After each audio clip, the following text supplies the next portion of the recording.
narrated softly, gently, each word a step deeper into sleep. In the center of the night garden, there is a willow tree older than time itself. Its branches fall like rivers of silk, brushing the ground with a hush so delicate it quiets even the moon. Some say the tree listens, others say it remembers. But Maris, the garden's gentle keeper, knows one thing for certain. Beneath the roots of the willow, something dreams. Tonight, as the stars twinkle like blinking eyes and the wind breathes slow through the leaves, Maris kneels beside the willow and places her hand on its bark. The ground hums softly, and a story begins to rise, like mist from the earth. Once, in a quiet town, tucked between hills and heavy skies, lived a boy named Sammy. He was 8. He had freckles shaped like constellations and eyes full of distant thoughts. Sammy didn't speak much, not because he had nothing to say, but because no one listened the way he needed. His mother had passed away in early spring, and though the world had turned green again, Sammy felt like he was still stuck in winter. His father, kind but quiet with grief, worked long hours. At school, Sammy answered questions with nods. He drew whales on every notebook page, and no one asked why. Behind their house stood an old willow tree. His mother used to call it the listening tree. "If you ever have something too big to carry," she'd whisper, "come here, and the tree will carry it for you."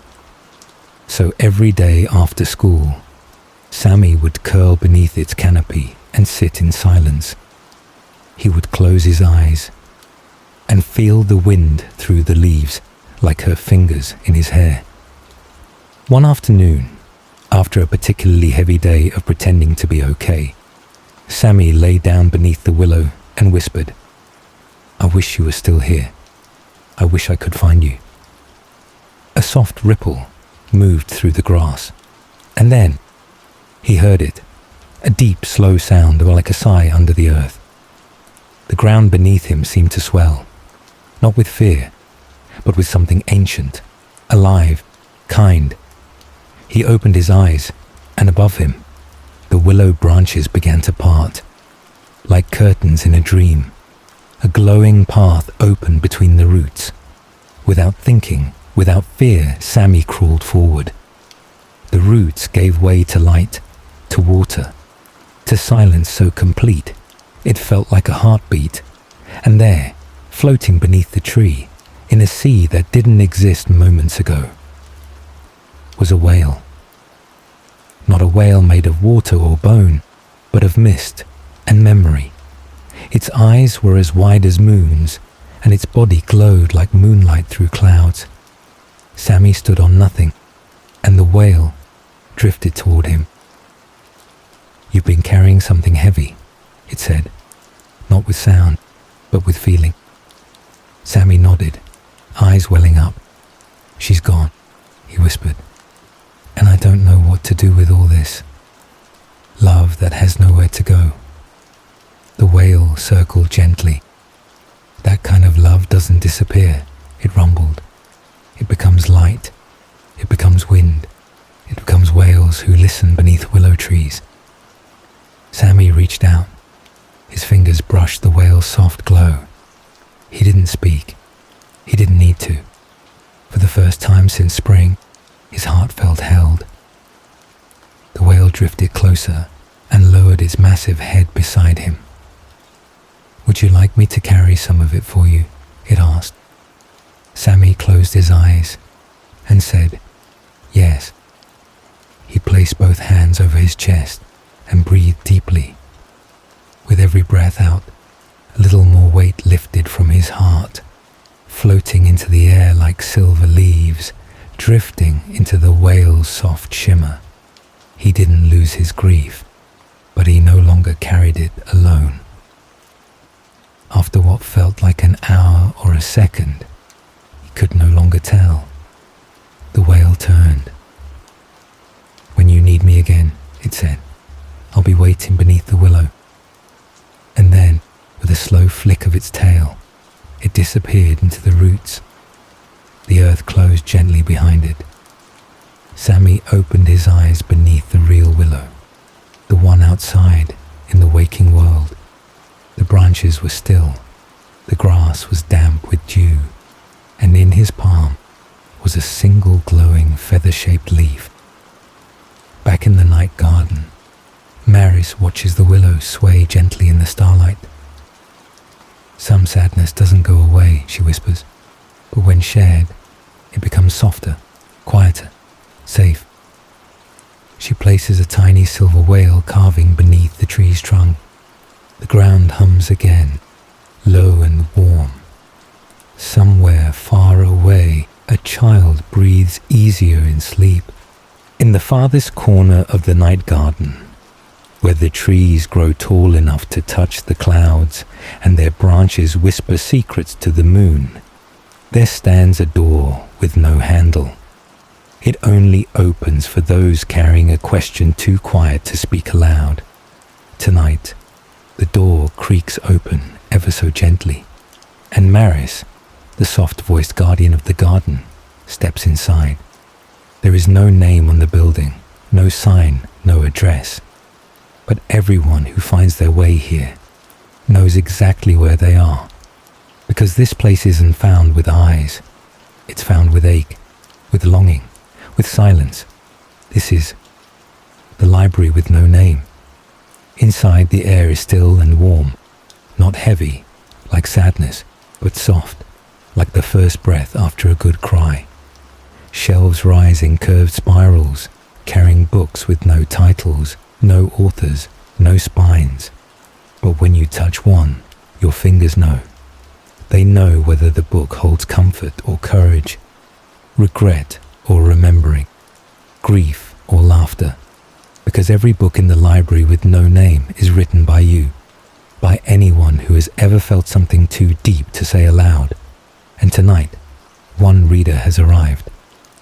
Her name is Anya. She's 12, quiet, smart in ways people don't always understand. She talks softly, but her thoughts are loud. At school, she's the girl who notices when someone forgets their pencil, but not their pain. She carries too much for someone so small. Memories, fears, questions like stones in her coat pockets, like, why do some people go away even when you love them? Why does it hurt when no one notices you trying?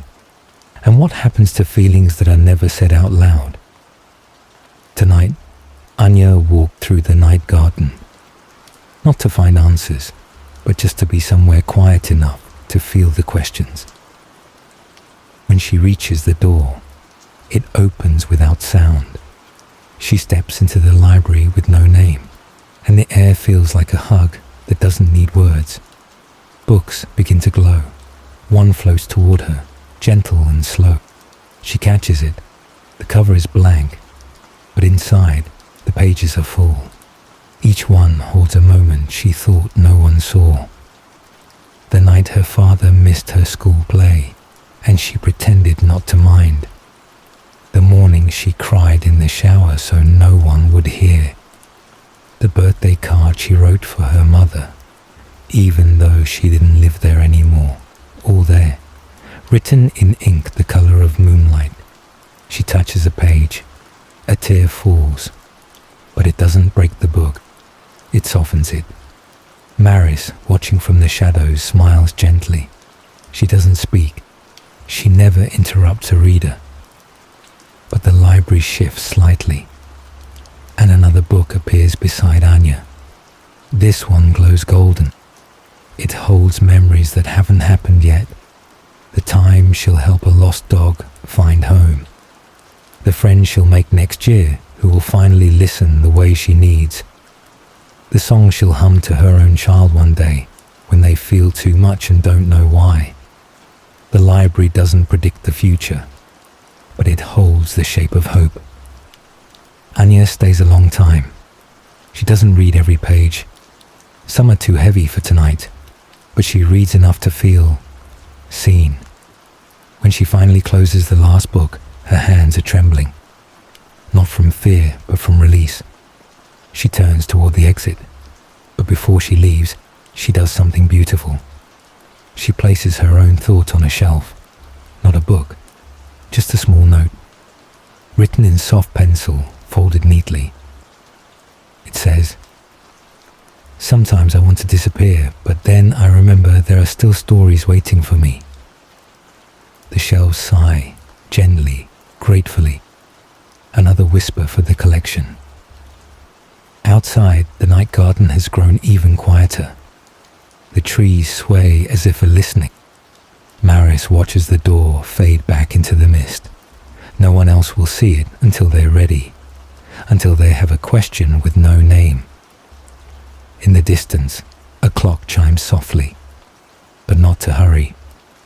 Just to remind you, some things take time. Some stories unfold only in silence, and even when no one is watching, your feelings still matter. Maris tucks her shawl tighter and walks the path back to the silver blossom beds. The story has been told, and in the hush that follows, you may feel something stir inside you too. Not loud, just enough to remind you. You are not alone in your wondering. Your quiet questions have echoes. And somewhere, a story is listening. There is a garden that only appears when the world is asleep. You can't find it on a map, and no road leads to its gate. But if your heart is heavy, if your thoughts drift like leaves in the wind, you may wake up there, in the night garden. It is quiet there. The air smells of lavender and dreams, and every flower in the garden holds a story. Tonight, the wind brings the scent of jasmine and something older, like stardust. Maris, the soft-voiced keeper of the garden, walks gently along the stone path, stopping by a pale silver bloom that has just begun to open. She closes her eyes and listens, and then begins to speak. Once, not too long ago, there was a girl named Nora who never felt quite at home in the world. She was gentle, she was curious, but she felt everything too deeply. The laughter of others sometimes made her sad, and the silence in her room often felt too loud. She kept her thoughts folded up inside, like letters no one would ever read. Each night, she would lie in bed staring at the ceiling, blinking back sleep. She loved the stars, not because they were bright, but because they never asked her to explain herself. Sometimes she would whisper her worries to the night sky, and one night, the sky whispered back. It began as a hum, soft and low, like a lullaby carried on the wind. Then her room filled with the glow of moonlight, but brighter, warmer. And outside her window, something shimmered. A star, but not like any star in the sky. This one hovered just beyond the windowsill, pulsing gently, as if breathing. Without a word, Nora climbed from her bed and stepped outside. The moment her feet touched the grass, the star lowered itself. It was not cold. It was soft, like the inside of a dream. She climbed onto it, and it lifted her into the night sky. Above the rooftops, above the hills, above the clouds, higher and higher, until the world below became no more than a memory. She didn't feel afraid. She felt held, like the sky had been waiting just for her. The star moved slowly, and as it drifted through the air, tiny lights began to appear around them. Memories Nora had forgotten. The day she first learned to read and cried because the story was so beautiful.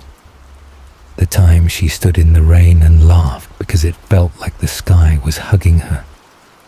The moment her grandmother brushed her hair and whispered, "You are made of soft things, and that is your strength." The star carried her through every soft ache she had ever held, not to erase it, but to show her. She had always been loved, even when she felt invisible. After a long, slow glide across the sky, the star came to a stop. They hovered above a silver sea. There, floating in the sky, were others, dozens, hundreds, children, grown-ups, dreamers, each asleep on their own quiet star, peaceful, weightless, glowing softly in the night. Each had a story. Each had found their way here. Noura lay down, letting her head rest gently on the warm light. For the first time, she felt her breath deepen, her thoughts slowed, and she let go of the things she never said, of the moments she tried too hard to be strong, of the fear that she was somehow too much or not enough. She fell asleep on the star, and the star gently carried her home, back to her room, back to her bed, but with a heart that now felt quieter. Maris, the garden storyteller, leans closer to the pale silver bloom. She whispers, "Even stars need to rest. Even hearts that feel too much will one day learn to float." And the flower closes once more. The wind carries the scent of peace. The garden hums. And somewhere, a listener, maybe even you, breathes a little easier, narrated slowly, warmly, like a gentle hand on the heart. In the quietest corner of the night garden, where the sky turns lavender just before true night falls, there lies a winding cobbled road that wasn't there yesterday. Maris, the keeper of the garden, walks it with soft steps. At the end of this road is a tiny forgotten shop. Its windows are fogged with time. Its sign swings gently in the breeze. And carved in curling silver script are the words, "Elian Everwell, watchmaker of lost hours. Tonight's story blooms from a flower shaped like a gear, silver, glinting in starlight." Mary brushes its petals and begins the tale. Long ago, or maybe only a blink ago, there lived an old watchmaker named Elian. His fingers were crooked with age, but they moved with music. He didn't fix watches to tell time. He fixed them to remember it. Because in Elian's world, time wasn't just hours and minutes. It was laughter in the hallway, the scent of baking bread at dusk, the moment before you said something brave. Most people hurried through time like it was something to escape. But Elian, he listened to it, and sometimes time whispered back. He lived on Whisper Street, a lane no one remembered walking down, yet somehow always ended up at. People brought him broken time. A pocket watch from a father now gone, a clock that had stopped on the exact hour someone left, a wristwatch that never ticked after someone said goodbye. Elian would take them, hold them gently, and say, "Let me see what was left unsaid," because in every watch he could hear echoes. One rainy evening, the bell above the door jingled faintly. In stepped a teenage girl, maybe 13, maybe older, but with eyes that had already seen too many goodbyes. She held out a delicate watch, silent and still. "It belonged to my brother," she whispered. "He gave it to me the night before he left. It stopped the next day." Elian nodded, his face softening. He didn't ask where the brother went. He didn't ask why she hadn't cried. He simply said, "Would you like to remember him gently or truthfully?" She hesitated, then answered, "Both." Elian lit a single candle, placed the watch beneath it, and began to work. But he didn't open the back with a tool. He placed his hand over the glass and closed his eyes. The candle flickered. The room fell into stillness, and the ticking returned. But not from the watch, from the memory inside it. The girl saw it too, as if the air itself had become a window, She saw her brother laughing on the porch as they shared burnt marshmallows. She saw him wrapping the watch around her wrist, saying, "Now you'll always know I'm with you." And then she saw him hugging her tightly the night before he left. The moment froze, but this time she didn't look away. She stepped into it, and for the first time, said goodbye, not in anger, not in sorrow, but in gratitude. When the vision faded, the watch in Elian's hands gave a tiny click. It ticked once, then twice, then slowly, it came alive. The girl cried, but the kind of tears that wash something clean. "Thank you," she whispered. "I thought time only hurt." Elian smiled. Time hurts when we try to hold it too tightly, but if we listen, it holds us instead. That night, after the girl left, Elian sat alone in his workshop. He pulled out a small box from under the counter. Inside were dozens of silent watches, all untouched. He picked one up. It belonged to his wife. She had given it to him the day they met. It had never ticked since the day she passed. Elian placed it under the candle, closed his eyes, and whispered, "I'm ready now."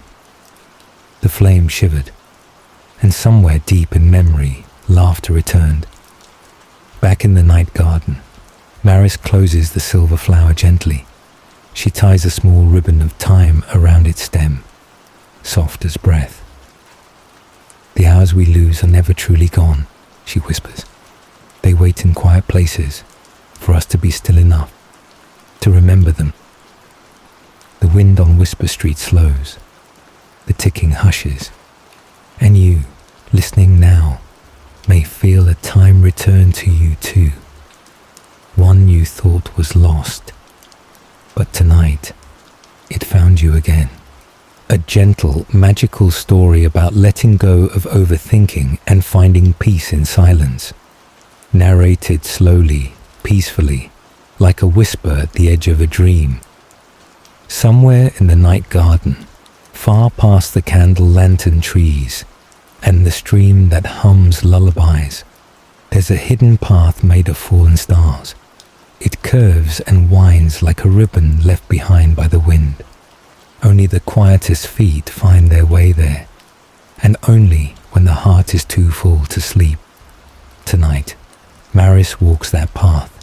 She follows it to a field of tall silver grass, and there, under the moon, run the sleep foxes. No one knows where they come from. Some say they are made of sighs. Others believe they're shaped from dreams that never quite finished. But all agree on one thing. The sleep foxes appear only to those whose minds won't settle. To the thinkers, the feelers, the ones who replay conversations in their heads like broken lullabies. Tonight's story belongs to a girl named Lena. She is 11, or maybe 12. A quiet thinker, a night wanderer.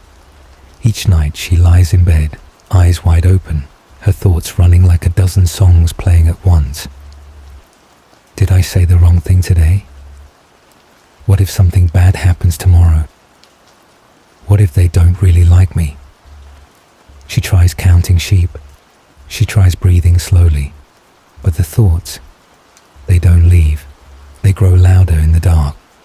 So tonight, she gets up and steps into the night garden. The path appears the moment she closes her bedroom door. She doesn't question it. She simply follows. Barefoot, soft steps, heart beating gently like a distant drum. The path glows beneath her feet, and soon she reaches a wide open field. The moon hangs low, fat and golden, and in the field, the silver grass begins to shimmer. They appear, foxes, dozens of them, made of light and clouds, with tails like shooting stars and paws that don't touch the ground. They run, not fast, not with purpose, but with peace, like thoughts that have learned to float. Lena watches, frozen in awe. One of the foxes turns toward her. It's small, glowing softly, and its eyes look like her own. It trots closer, and without speaking, it invites her to follow. She does, not running but walking. And as she walks, the fox brushes past her legs.